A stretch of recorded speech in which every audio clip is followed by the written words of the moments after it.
I'm Ashley Dykes, and I'm an arborist with MCDOT, and we are in Silver Spring today, and we are looking at vines, in particular on trees. Happened to drive by, and I saw this euonymus vine on this red maple, and we're here today to kind of talk about why vines are not necessarily a good thing on trees. Main thing we're worried about is a lot of the times these vines will grow really fast, and they'll actually grow up the tree and end up choking out the canopy, which actually ends up having really bad effects on the tree and can kill it.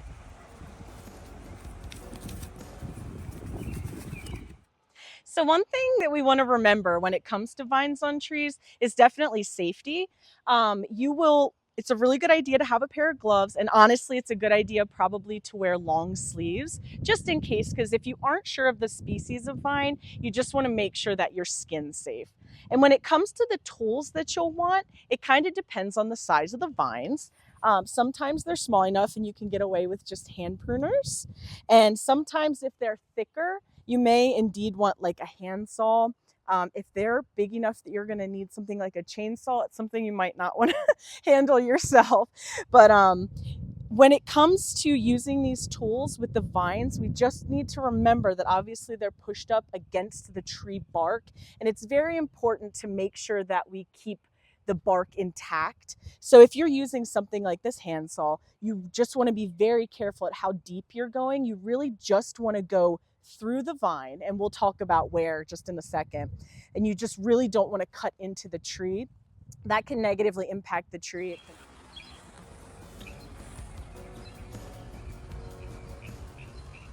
You're going to end up doing two cuts essentially on each part of the vine, and you're going to want to cut the base of the vine for sure.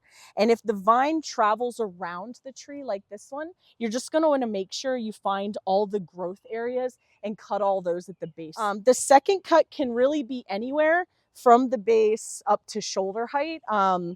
In training, I was taught 6 to 12 inches above the base, but you can do shoulder height if that's more comfortable for you, as long as we have multiple cuts just to make sure it doesn't try to fuse back together, regenerate. And it's also very important to know that if you do have a healthy vine that has a thick base on it, you may have to go back the following year and cut it again because it may try to regenerate at that point as well. Okay, as Ashley mentioned, we're going to do the first cut at the base. Just so we know what we're doing and what we can see what we're doing, we're going to snip off a few of the smaller parts of the vine.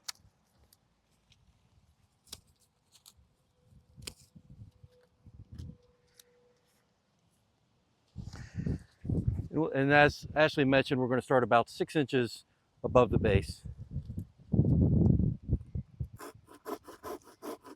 Important to look at where you're cutting on both sides of the saw so you're not going into the bark of the tree.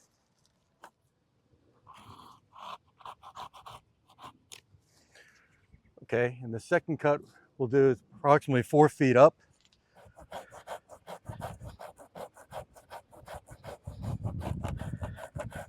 So the cuts have been made.